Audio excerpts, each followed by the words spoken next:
ছেলেবেলা থেকে নরেনের শরীরে মনে ছিল না কোনো ভয়, মানুষকেও না, ভূত পেতনি ব্রহ্মদৈত্যকেও না। পাড়াতেই বাস রামরতন বসুর। তাঁর বাড়ির এক কোণে ছিল মস্ত বড় একটা চাঁপা ফুলের গাছ।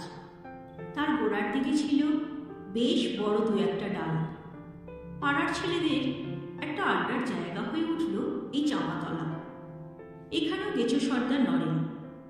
তারা সব চাঁপা ফুল তুলতেই আসে না, তারা গাছের শক্ত মোটা ডালে দোল খায় আর সেখান থেকে ডিগবাজি খেয়ে পড়ে মাটিতে। বুড়ো রামরতন বাবুর এ হয়েছে এক অশান্তি। ছেলেগুলো সময় অসময় এসে হইচই করে যেমন যন্ত্রণা করে, তার চেয়েও বেশি হলো তার দুশ্চিন্তা কখন কোনটা পড়ে গিয়ে হাত পা ভাঙে। তিনি বকুনি দিয়ে দেখেছেন, স্থায়ী ফল কিছুতেই হচ্ছে না।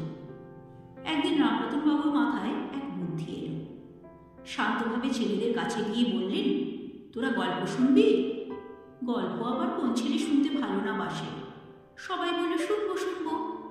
চাঁপাতলাতেই বসলেন রামরতন বাবু ছেলেদের নিয়ে। জমিয়ে গল্প বলতে লাগলেন। বললেন, ওই চাঁপা গাছটারই গল্প। অনেক দিনের পুরনোই চাঁপা গাছ। তাঁরাও তাদের ছোটবেলায় আসতেন এই চাঁপা গাছের ফুল পাড়তে। কিন্তু একদিন এখানে দেখলেন এক কাণ্ড। তারপর থেকে আর আসতেন না। ছেলেদের মধ্যে কেউ কেউ শুকনো গলায় বলে উঠল, কি দেখলেন? না, সেসব শুনলে তোরা ভয় পাবি। ছেলেরা বলে, বলুন না একবার। রামরতন বাবু চোখ দুটো গোল্লা পাকিয়ে বললেন, দেখলাম এই গাছটার ডালে এক ব্রহ্মদত্তি। নরেন বলল, কিরকম চেহারা? সে ভয়ানক চেহারা। নিশুতি রাতে একখানা সাদা চাদর মুড়ি দিয়ে ঘুরে বেড়ায়, আর যারা এই গাছটাতে চড়ে তাদের ঘাড় মুটকে দেয়। গল্প শুনে কেউ আর মুখে কোনো শব্দ না করে যে যার বাড়ি চলে যায়। 2-4 দিন চাঁপাতলায় ছেলেদের আর পাত্তা পাওয়া গেল না। বুড়ো রামরতন বাবু মনে মনে ভাবলেন, যাক, ওষুধে কাজ করেছে।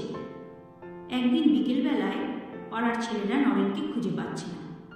খুঁজতে খুঁজতে সন্ধ্যার দিকে নরেনকে পেল গিয়ে সেই চাঁপা গাছে। নরেন একা একা বসে আছে সেই চাঁপা গাছটার নুয়ে পড়া ডালটায়। দূর থেকেই ছেলেরা জিজ্ঞাসা করল, কি রে, নরেন নাকি? উত্তর এলো, হ্যাঁ হ্যাঁ। কি করছিস ওখানে? দোল খাচ্ছি। ছেলেরা দূরেই থমকে দাঁড়িয়ে রইল। নরেন একটা লাফ দিয়ে নিচে এসে বলল, গাধাগুলো, ব্রহ্মদত্তের নাম শুনে একদম ভরকে গেছে। আমি তো এই 3 দিন এলাম এখানে একা একা। ব্রহ্মদত্তি আমার কি করেছে রে? যত আজগুবি গালগল্পে বিশ্বাস করিস আর ভয় কুতকুত করিস। নিজে চোখে না দেখে কখনো কিছু বিশ্বাস করবি নে, এই বলে রাখলুম।